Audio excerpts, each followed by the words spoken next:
Hello बच्चों, अपना lesson number 5 चल रहा था रासायनिक अभिक्रियाएं एवं रासायनिक समीकरण, chemical reaction and chemical equation.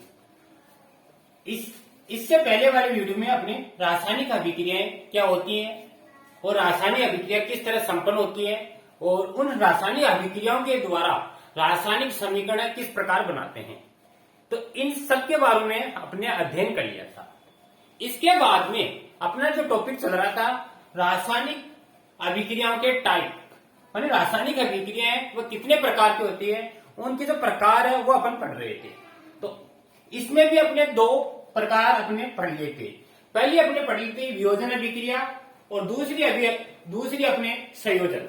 ये दो अभिक्रिया अपने पढ़ ली थी, वियोजन एवं संयोजन। तो दोनों अभिक्रियाओं के बारे में अपने अध्ययन कर लिया था। इसके बाद में आज 3rd नंबर की अभिक्रिया आती है विस्थापन अभिक्रिया। फिर इसके बाद में अपन पढ़ेंगे द्विविस्थापन अभिक्रिया और इसके बाद में अपन पढ़ेंगे उपचयन एवं अपचयन अभिक्रिया। तो आज इन सब के बारे में अपन को अध्ययन करना है। तो साथ साथ में बच्चों नोट्स बनाते चलना। तो अपन टॉपिक लेते हैं, तीसरे नंबर की है विस्थापन अभिक्रिया, जिसको रिप्लेसमेंट रिएक्शन भी बोलते हैं। विस्थापन अभिक्रिया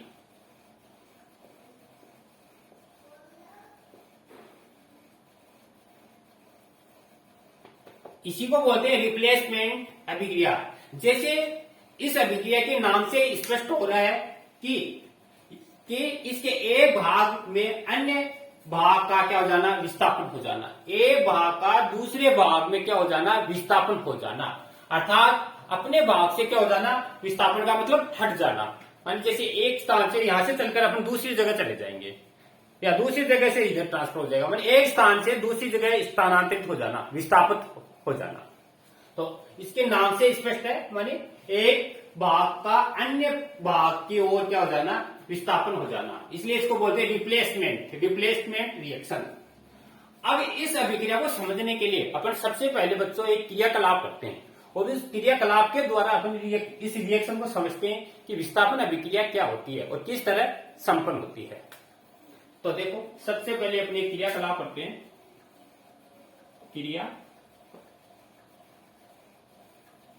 क्रियाकलाप क्या है, ध्यान से देखना। क्रियाकलाप एक अपन स्टैंड लेते हैं, जैसे ये कोई स्टैंड है। सबसे पहले अपन दो प्रकनली लेते हैं, एक प्रकनली ए लेते हैं, एक प्रकनली बी लेते हैं। ए और बी दो प्रकनलियां लेते हैं, दो प्रकनली लेते हैं। दोनों प्रकनलियों में 10 ml, दोनों प्रकनलियों में समान मात्रा में 10 ml कॉपर सल्फेट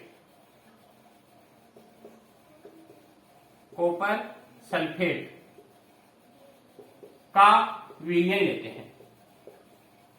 तो जो दोनों अपनी प्रकनलियां, दोनों प्रकनलियों में समान मात्रा में कॉपर सल्फेट का विलयन लेते हैं। साथ ही दो लोहे की कील लेते हैं। दोनों कीलों को अच्छी तरह रेगमाल होता है, रेगमाल से क्या कर लेते हैं, साफ कर लेते हैं। साफ इसलिए करते हैं, उसमें कोई जंग होता है तो रेगमाल के द्वारा उस पर थोड़ा थोड़ा बारीक ऊपर से रगड़ देते हैं कीलों को। तो जो ये रगड़ने पर कील क्या हो जाएगी, साफ हो जाएगी। तो इसलिए रेगमाल से इनको साफ कर देते हैं। साफ करने के पश्चात अपन क्या करते हैं, ये कोई एक स्टैंड लगाते हैं यहां पर, ताकि प्रकनली को इस पर स्तर कर सके।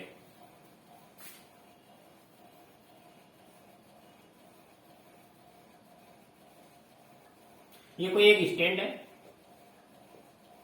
स्टैंड होता है मान प्रकनली है, प्रकनली को स्थिर रखने के लिए जैसे अपन प्रयोग करते हैं तो वो आगे पीछे न हो सके, एक जगह स्थिर रहे। ये एक स्टैंड लगा लिया, ये स्क्रू है। और स्टैंड लगाने के पश्चात जो प्रकनली बी अपनी बी काम में लेते हैं, यहां पर बी प्रकनली को इसके ऊपर रख लेते हैं। ये प्रकनली आपकी बी प्रकनली है और जिसमें क्या भरा था अपने कॉपर सल्फेट का विलयन 30 ml, इसमें 10 10 ml CuSO4 का विलयन। कॉपर सल्फेट का क्या है, इसमें विलयन है। अब इस विलयन में क्या करते हैं, अपन एक धागे की सहायता से जो लोहे की कील है, उस लोहे की कीलों को अंदर लटका देते हैं। धागे की सहायता से लोहे की कीलों को अंदर लटका देते हैं। ये आपको जो दिखाई दे रही है, ये क्या है, लोहे की कील है, ये कील, और ये कोई धागा है। अपने क्या किया, दो प्रकरण लिए, दोनों में समान मात्रा में कॉपर सल्फेट का विलयन लिया, फिर दो कीले ली, दोनों कीलों को रेगमाल से अच्छी तरह साफ किया। साफ करने के पश्चात ए प्रकरण बी को स्टैंड पर स्थिर कर लेते हैं। स्टैंड पर स्थिर करने के पश्चात जिसके अंदर आपको 10 ml कॉपर सल्फेट का विलयन भरा हुआ है, इसमें एक धागे की सहायता से दोनों कीलों को अपन लटका देते हैं। और लटकाने के पश्चात कम से कम आपको 10 मिनट तक 10 मिनट तक इसको रहने देते हैं। और रहने के पश्चात इस पर अपन क्रिया देखते हैं, इसमें क्या रिएक्शन होती है, वह 10 मिनट तक देखते हैं। और 10 मिनट रहने के पश्चात इसको बाहर निकाल लेते हैं, लोहे की कीलों को। और बाहर निकाल के एक कील अपनी पहले थी साधारण अवस्था में है, और ये दूसरी कील है अपनी, जो इसे आप बाहर निकालिए। और इसका रंग देखते हैं तो इसका जो कलर है वो क्या हो जाता है, भूरा कलर हो जाता है। और थोड़ी देर अपन यहाँ रखते हैं और देखने के बाद में इसका कलर है भूरा हो जाता है। तथा जो प्रणालियां थी अपनी दोनों, ए थी जिसमें आपने 10 ml कॉपर सल्फेट विलयन ले रखा था, ए थी, और दूसरी थी अपनी बी थी। जब इसमें लोहे की कील डुबो रखी थी, डुबोने के पश्चात 10 मिनट का आपने इसको रखा, और रखने के पश्चात जो ही आपने कील निकालने के पश्चात कीलों को अलग रखते हैं और विलयन को अलग रखते हैं। और इस विलयन में रिएक्शन देखते हैं, माने रिएक्शन क्या होती है। तो अपन देखते हैं कि जो ये कॉपर सल्फेट आपका पहला प्रणाली एक, इसमें कैसा कलर था, इसका नीला होता है। कॉपर सल्फेट है CuSO4, इसका कलर है वो नीला था। तो जो ही अपने 20 मिनट के बाद में अपन देखते हैं तो इसका कलर है मलिन या लुप्त हो जाता है। मलिन या इसको बोलते हैं लुप्त, माने जो भूरा कलर था, नीला कलर था कॉपर सल्फेट का, वह क्या हो जाता है, गायब हो जाता है अर्थात लुप्त हो जाता है। तो बच्चों आपने क्या देखा, ये प्रयोग किया। उस प्रयोग के आधार पर आपने देखा कि जब इस विलयन को थोड़ी देर के लिए अपन रखते हैं और उन कीलों को रखते हैं, तो कील का जो कलर है वो कैसा कन्वर्ट हो जाता है, भूरा हो जाता है। जबकि जो कॉपर सल्फेट है इसका विलयन कैसा, नीला था, नीले से किस में कन्वर्ट हो गया, मलिन या लुप्त हो गया, अर्थात आपस में क्या हो गया, विस्थापित हो गया। माने एक से दूसरे पर क्या हो गई है, विस्थापित हो गई। तो इसके आधार पर अपन बच्चों निष्कर्ष निकाल सकते हैं कि अभिक्रिया क्या, कौन सी अभिक्रिया हो रही है, अभिक्रिया विस्थापन अभिक्रिया हो रही है। तो इस अभिक्रिया को अब अपन लिख भी सकते हैं बच्चों।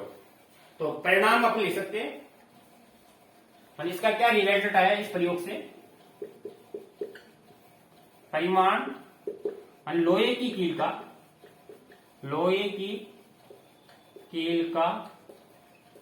परिमाण अपन को ये मिला कि जो लोहे की कील है इसका रंग तो भूरा, वह कॉपर रंग भूरा, मैन तो ये भूरा, लोहे की कील का रंग भूरा, वह कॉपर सल्फेट CuSO4 बोलते हैं, कॉपर सल्फेट का रंग, जो कॉपर सल्फेट है जो आपने रिएक्शन हुई है, इस कॉपर सल्फेट का जो इसको आप ऐसे भी लिख सकते हो, कॉपर सल्फेट के विलयन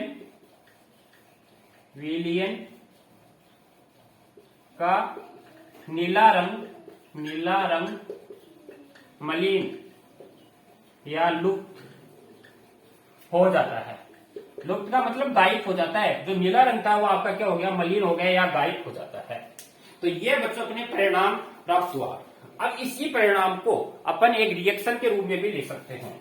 रिएक्शन के रूप में कैसे ले सकते हैं, इसको मैं यहाँ ऊपर लिख रहा हूं, यहां देखना। मैंने सबसे पहले अपने क्या लिया था, क्या नाम, कॉपर सल्फेट का विलयन लिया था, CuSO4 कॉपर सल्फेट। और कॉपर सल्फेट क्या होती है, एक्यूरेट, जो आपका जलीय विलयन है, उस जलीय विलयन में घुली होती है। अब कॉपर सल्फेट है, इसमें आपने क्या किया, लोहे की कील रखी थी, ए थी, और लोहा क्या होता है, सॉलिड होता है, एस लगा दिया। अब जो इसकी रिएक्शन होगी, रिएक्शन होने पर ये फेरस है, आयरन है, लोहा है, इस लोहा इस कॉपर सल्फेट पर क्या हो जाता है, विस्थापित हो जाता है। इससे क्या बन जाएगा, ferrous sulphate FeSO4 plus Cu copper. Copper क्या है, सॉलिड है, तो फेरस सल्फेट और कॉपर यह आपका विलयन हो जाता है। तो इसमें क्या हो रहा है, ये एक्यूरेट है, मतलब जलीय विलयन होता है जो जल में घुला होता है उसको आपको बोलते हैं एक्यूरेट। तो कॉपर सल्फेट का ये लोहा था। लोहा क्या होता है, अधिक क्रियाशील होता है। अधिक क्रियाशील है, ये क्या करता है, कॉपर को यहां से अपने स्थान से विस्थापित कर देता है। विस्थापित का मतलब अपनी जगह से हटा देता है और इसकी जगह ये ले लेता है। इसे बन जाता है ferric sulphate, sorry ferrous sulphate, ferrous sulphate और साथ ही कॉपर बनता है। तो इस तरह बच्चों अपने देखा कि विस्थापन अभिक्रिया है। विस्थापन अभिक्रिया में क्या हो रहा है, मान इस अभिक्रिया को अपन शॉर्ट में डायरेक्ट रूप में इस तरह लिख सकते हैं, मान वह अभिक्रिया जिसमें अधिक क्रियाशील तत्व कम क्रियाशील तत्वों को अपने स्थान से विस्थापित कर देता है, वह क्या कहलाती है, विस्थापन अभिक्रिया कहलाती है। इसके और भी अपन एग्जाम्पल देख सकते हैं, वो अभी और लिख रहे हैं, पहले इसको नोट करना, इसके बाद में अपन और एग्जाम्पल देखते हैं और फिर इसकी डेफिनेशन लिखते हैं, विस्थापन अभिक्रिया क्या होती है।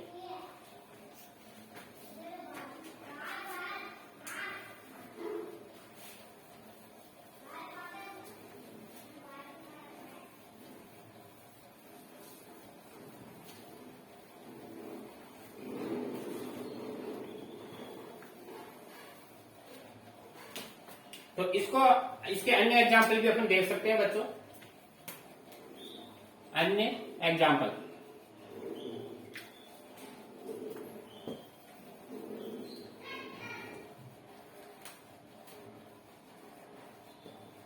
अन्य उदाहरण,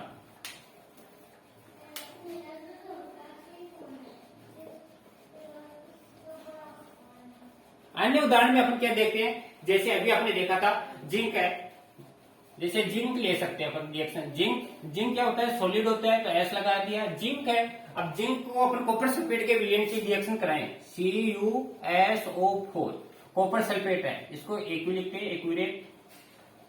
जो इसकी रिएक्शन करवाई तो जिंक क्या है, अधिक क्रियाशील है और कॉपर क्या होता है, कम क्रियाशील है, तो जिंक क्या कर देगा, कॉपर को विस्थापित कर देगा और ये रिएक्शन बना लेगा zinc sulphate plus Cu copper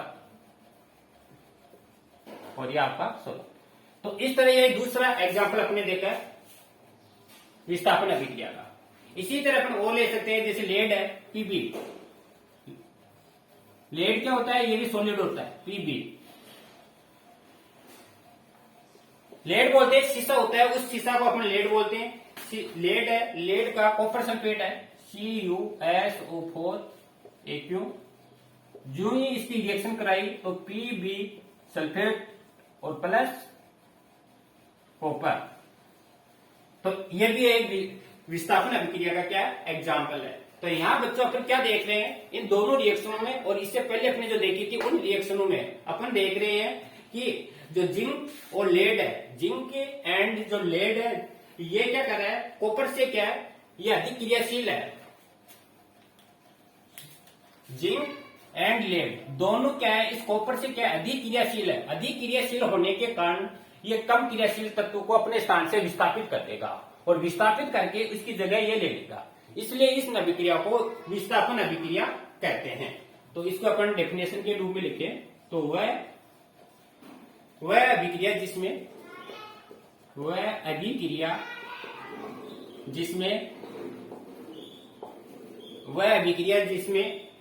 अधिक क्रियाशील तत्व है, जिसमें अधिक क्रियाशील तत्व है, अधिक क्रियाशील तत्व है, कम क्रियाशील तत्व को, अधिक क्रियाशील तत्व कम क्रियाशील तत्व को विस्थापित कर देता है। विस्थापित का मतलब है बच्चों हटा देना, विस्थापित या हटा कर देता है, विस्थापन अभिक्रिया कहलाती है, विस्थापन अभिक्रिया कहलाती है। तो ये बच्चों आज अपने विस्थापन अभिक्रिया, इस विस्थापन अभिक्रिया के बारे में देखा। तो जैसे अपन दैनिक जीवन में देखते हैं कि कोई व्यक्ति माने अधिक ताकतवर है, एक कम ताकतवर है, तो अधिक ताकतवर व्यक्ति है वो कम ताकतवर का स्थान ले लेता है, अर्थात उसको अपने स्थान से हटा देता है। इसी तरह ये विस्थापन अभिक्रिया संपन्न होती है। अब जो ये आप देख रहे हो कि ये कौन सा तत्व अधिक क्रियाशील है और कौन सा तत्व कम क्रियाशील है, मानी आपको कैसे मालूम पड़ेगा? इसके लिए एक सारणी है बच्चों, वो आपको याद रखना है, और उस सारणी में क्रियाशीलता का क्रम है, और उसी के आधार पर आपको याद रखना है, और उसी के आधार पर ये विस्थापित होती है। अब वो सारणी क्या है, यहां मैं नोट कर रहा हूं, लिखना क्रियाशीलता की सारणी है। तत्वों की सक्रियता या क्रियाशीलता बोल सकते हो, तत्वों की क्रियाशीलता ये क्रम, तत्वों की क्रियाशीलता के क्रम में एक सारणी है, और इसी के आधार पर आपको इसको याद रखना है। अब वो सारणी क्या है उसको ध्यान से उतारना। इसके लिए एक फॉर्मूला बनाया है, उसी फॉर्मूले से अपन इसको याद करेंगे। जैसे ही है केदारनाथ का आलू, केदारनाथ का माली आलू जरा फीके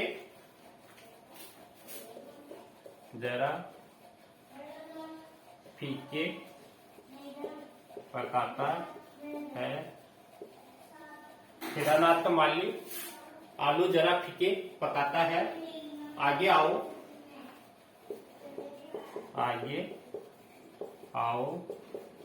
पता चले कौन है। आगे आओ पता चले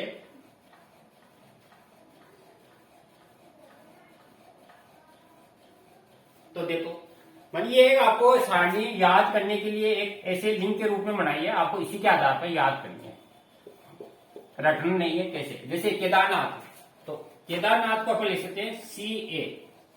केदारनाथ का मतलब है केदारनाथ का मतलब के पोटेशियम, फिर नाथ का मतलब है सोडियम Na, अगला है का मतलब है कैल्शियम Ca, फिर है माली का मतलब है मैग्नीशियम Mg, फिर है आलू का मतलब एल्यूमिनियम, जरा का मतलब है जिंक Zn, फिर है फीके का मतलब है Pb Fb, इसके बाद में पकाता है, इसका लेड बोलते हैं Pb, है का मतलब है हाइड्रोजन, फिर है आगे का मतलब है Ag सिल्वर, और फिर है आगे के बाद में आओ Au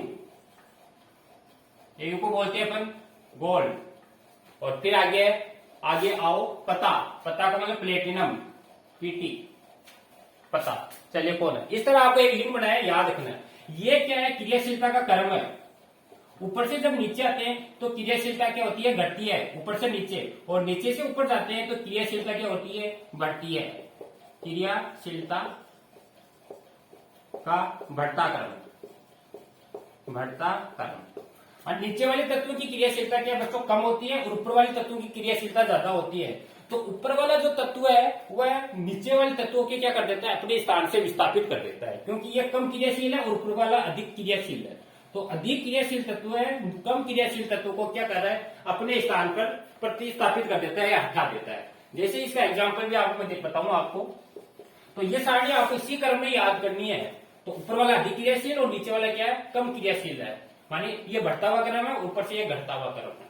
तो जैसे कोई एक एग्जाम्पल देखें, कॉपर सल्फेट है, कॉपर सल्फेट प्लस जिंक। अब आपको देखना है इसमें कॉपर सल्फेट है, कॉपर कहां पर आ रहा है आपका? कॉपर देखना है आपको Cu, ये रहा। हाइड्रोजन है, हाइड्रोजन के बाद में है ये Cu है, यहां पर अपने छोड़ दिया बच्चों। हाइड्रोजन के बाद में यहां पर हाइड्रोजन है, और हाइड्रोजन के बाद में यहां पर Cu है। एक बार दोबारा लिख देता हूं सही। Pb का मतलब फीके, पकाता को है Pb, फिर है Pb के बाद में है का मतलब हाइड्रोजन, और हाइड्रोजन के बाद में आगे का मतलब है इसके Cu, और Cu के बाद में आता है Hg, इधर लिख रहा हूं मैं Hg, और Hg के बाद में Ag और Pt, और लास्ट में आपका Au और Pt, Au और Pt। तो इस तरह है, मतलब पहले ये तत्व है, इसके बाद में ये, फिर ये और फिर ये, इस तरह आपका एक कर्व है। तो अब देखो, आप यहाँ पर कॉपर देख रहे हो, कॉपर क्या नीचे है और जिंक है ऊपर है, ये जिंक है और ये कॉपर है। तो ये नीचे ये कम क्रियाशील है, ये अधिक क्रियाशील है, तो इसको प्रतिस्थापित कर देगा, तो ये बन जाएगा जिंक सल्फेट प्लस Cu। तो इस तरह ये विस्थापन अभिक्रिया बच्चों संपन्न होती है। तो अपने ये विस्थापन अभिक्रिया देखिए, यहाँ तक नोट करना। इसके बाद अपन नेक्स्ट लेते हैं द्वि प्रतिस्थापन अभिक्रिया।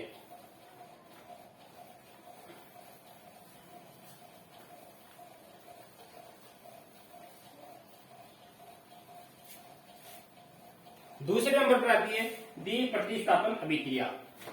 नेक्स्ट लिखते हैं अपन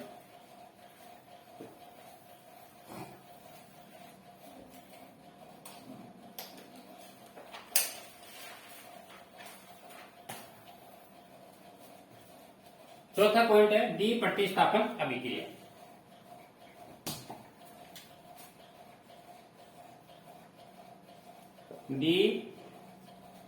द्वि विस्थापन अभिक्रिया, द्वि विस्थापन अभिक्रिया। तो द्वि विस्थापन अभिक्रिया क्या होती है, इसको समझते हैं बच्चों। तो द्वि विस्थापन अभिक्रिया का मतलब होती है मानी ऐसी अभिक्रिया जिसमें पदार्थ के अणु परमाणु, मानी ऐसी अभिक्रिया जिसमें पदार्थ के अणु परमाणु या आयन क्या हो जाते हैं, विस्थापित हो जाते हैं। मानी ऐसी अभिक्रिया जिसमें पदार्थ के अणु है, परमाणु है या आयन अपने स्थान से क्या हो जाते हैं, प्रतिस्थापित हो जाते हैं। इसी को द्वि विस्थापन अभिक्रिया कहते हैं। अब इसको समझने से पहले अपन एक प्रयोग करते हैं, उस प्रयोग के द्वारा अपन समझते हैं। सबसे पहले एक क्रियाकलाप करते हैं, क्रिया।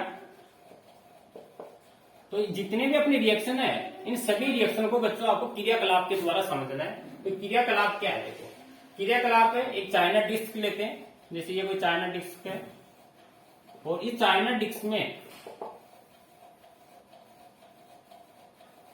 इसको बोलते हैं चाइना डिस्क। चाइना डिस्क क्या होती है, अपनी एक जो व्हाइट कलर की जो प्याली होती है, वह मिट्टी की बनी होती है, व्हाइट कलर वाली प्याली, वह इसको बोलते हैं चाइना डिस्क। अब इस प्याली के अंदर कॉपर का चूर्ण है, वो भर लेते हैं, Cu कॉपर का चूर्ण, वो कॉपर का चूर्ण इसमें भर लेते हैं। सॉरी, इससे पहले अपन पहले दूसरा प्रयोग करते हैं, फिर ये प्रयोग करते हैं अपन। तो दूसरा प्रयोग क्या करते हैं, माने दो आप प्रकनलियां लेते हैं, इसमें दो प्रकनलियां लेते हैं, दो प्रकनली लेते हैं। पहली प्रकनली है, एक में बेरियम का, ये आपकी पहली प्रकनली है। इस पहली प्रकनली में बेरियम क्लोराइड का विलयन लेते हैं, ये बेरियम क्लोराइड। दूसरी प्रकनली है, उस दूसरी प्रकनली में सोडियम सल्फेट का, ये दूसरी प्रकनली है, और इसके ऊपर रख लेते हैं, इसमें सोडियम सल्फेट। तो अपने क्या क्या दो प्रकनली लेते हैं, ये प्रकनली ए, दूसरी प्रकनली बी है। एक में बेरियम क्लोराइड का विलयन लेते हैं, दूसरी में सोडियम सल्फेट का विलयन लेते हैं। दोनों प्रकनली ले ली, और दोनों प्रकनलियों में इसको अपने से लिखते हैं प्रकनली, दोनों प्रकनली में। इसके बाद में क्या करते हैं, 3 ml, एक में बेरियम क्लोराइड और दूसरी में सोडियम सल्फेट का विलयन भर लेते हैं। 3 ml बेरियम क्लोराइड व सोडियम Na2 सोडियम सल्फेट,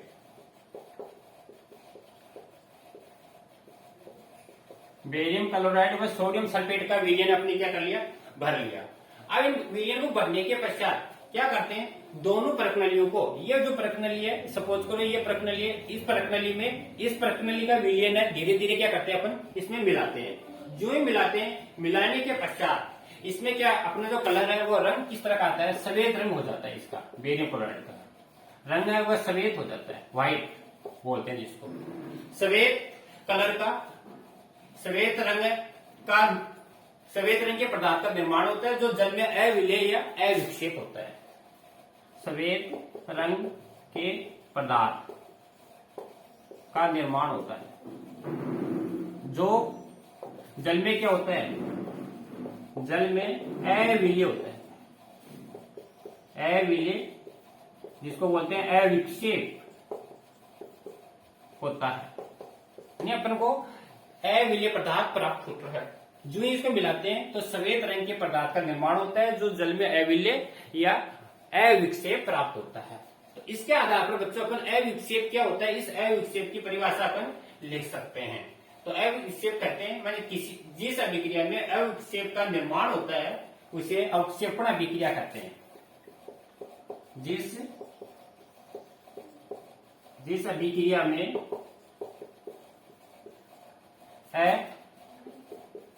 अविक्षेप का निर्माण होता है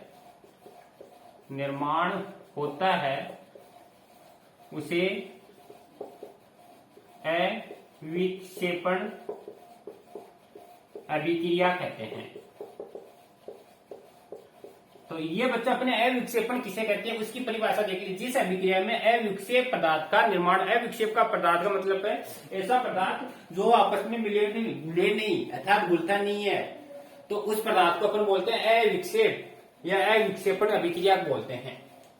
ठीक है बच्चों, जैसे इसकी रिएक्शन अपन देखें, जैसे सोडियम है Na2SO4, sodium sulphate Na2SO4 plus barium chloride, ये एक्यूरेट है, जलीय विलयन है, और बेरियम क्लोराइड है, ये भी क्या है, एक्यूरेट है। अब जो इसकी रिएक्शन होती है तो बच्चों अपन क्या देखते हैं, जो सोडियम है, सोडियम तो किस पर आ जाता है, क्लोरीन पर, और ये है बेरियम सल्फेट, इसे बनता है बेरियम सल्फेट प्लस NaCl। अब यहाँ पर 2 है, यहाँ पर 2 है, तो 2 लगा दिया, तो ये बनता है बेरियम सल्फेट का विलयन, बेरियम सल्फेट माने बेरियम सल्फेट का विलयन अपन को यहाँ पर प्राप्त होता है। और ये कौन सा विलयन होता है, सफेद अविक्षेप से प्राप्त होता है। तो इसमें क्या रहा बच्चों, द्विविस्थापन, मानिए कि सोडियम है, सोडियम के आयन है आपके यहाँ पर ट्रांसफर हो गए, और बेरियम है, इसका आयन यहाँ पर ट्रांसफर हो गए। अब अर्थात आपस में अणु परमाणु है, इनके आयन है क्या हो रहे हैं, विस्थापित हो रहे हैं, इसलिए इस अभिक्रिया को द्विविस्थापन अभिक्रिया कहते हैं अपन बच्चों। तो इस वे अभिक्रिया जिसमें अभिकारक के बीच में आयनों का आदान प्रदान होता है, तो इसको अपन लिख सकते हैं, इसकी डेफिनेशन, अभिक्रिया की परिभाषा, वे अभिक्रिया जिसमें आयनों का आदान प्रदान होता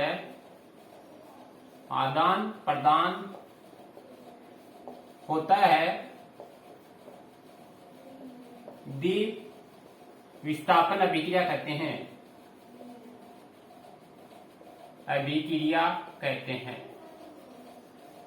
तो समझ गए होंगे बच्चों, क्योंकि इसमें सोडियम आयन और ये आपका बेरियम आयन, इन दोनों आयनों का आपस में क्या हो रहा है, विस्थापन हो रहा है, इसलिए इस आयनों का क्या हो रहा है, आदान प्रदान हो रहा है, मानी ये इस पर ट्रांसफर हो रहा है, ये इस पर ट्रांसफर हो रहा है, इसलिए इसको द्विविस्थापन अभिक्रिया कहते हैं बच्चों। तो ये अपने देखिए बच्चों द्विविस्थापन अभिक्रिया।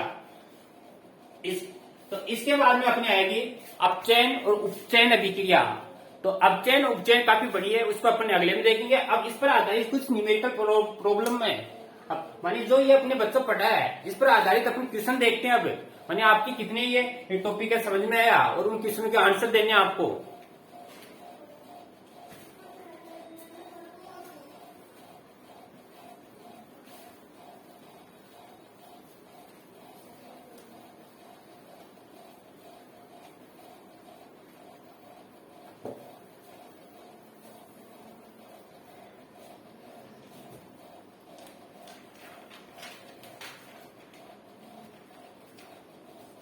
तो इस पर आधारित बच्चों क्वेश्चन देखते हैं अपन। पहला क्वेश्चन है question number first. Question first क्या है क्वेश्चन फर्स्ट है, जब लोहे की कील को कॉपर सल्फेट के विलयन में डुबोया जाता है तो विलयन का रंग बदल जाता है, कैसे? तो पहला क्वेश्चन है, जब लोहे की कील को कॉपर सल्फेट के विलयन में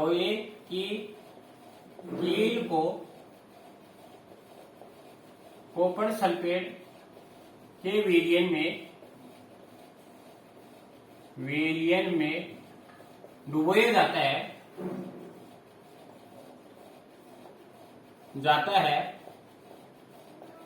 जाता है तो विलयन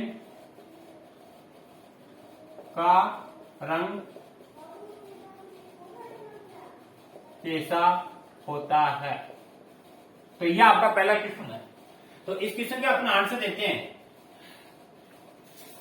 मैंने आपसे ये पूछा है, जब लोहे की कील आपने प्रयोग किया था अभी थोड़ी देर पहले, लोहे की कील को जब कॉपर सल्फेट का विलयन था उसमें आपने डुबोया था, तो डुबोने पर विलयन का रंग है वह कैसा हो गया था?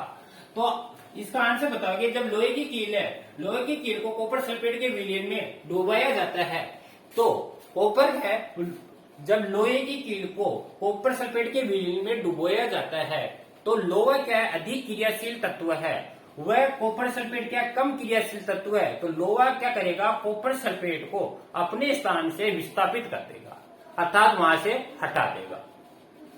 तो ये तो रिएक्शन हो सकती है। तो इसकी रिएक्शन अपन लिख सकते हैं, कॉपर सल्फेट SuSO4 प्लस ये लोहा, जो इसकी रिएक्शन करवाई तो ये क्या बनेगा आपका, ferric sulphate FeSO4 plus copper. तो ये तो इसकी रिएक्शन लिखनी है बच्चों आपको, मानी क्या समीकरण बनेगी, समीकरण लिख लिए। समीकरण लिखने के पश्चात आपको ये बताना है,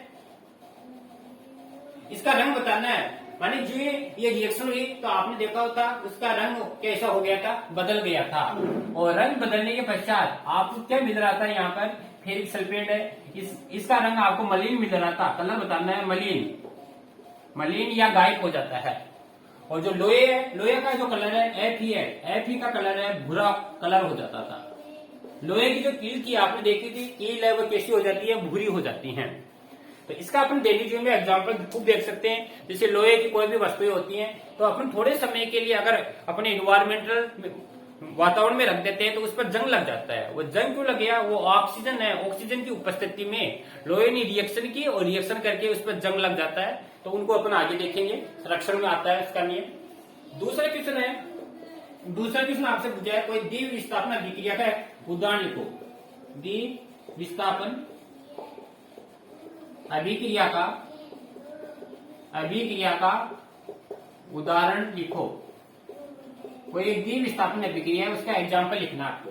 तो कोई भी एक एग्जाम्पल आप लिख सकते हो, जैसे सोडियम कार्बोनेट है NaCO3, सोडियम कार्बोनेट Na2CO3 और कैल्शियम क्लोराइड CaCl2। जो इसकी रिएक्शन हुई तो कैल्शियम में किस पर आ जाएगा, कैल्शियम कार्बोनेट प्लस Na इस पर आ जाएगा सोडियम क्लोराइड। तो ये द्विविस्थापन अभिक्रिया के कोई भी एक एग्जाम्पल हो गया बच्चों। इसी तरह और भी क्वेश्चन आप लिख सकते हो। लोहे की कील है, इसको रेगमाल से साफ किया जाता है, क्यों किया जाता है, विस्थापन अभिक्रिया का कोई उदाहरण लिखो। तो ये बच्चों आज अपने विस्थापन अभिक्रिया एवं द्विविस्थापन अभिक्रिया, इसके बारे में अपने बच्चों आज अध्ययन किया है। तो इनको अच्छी तरह नोट करना और इससे संबंधित जो भी क्वेश्चन है उसको अपने नोटबुक में करना। थैंक यू बच्चों।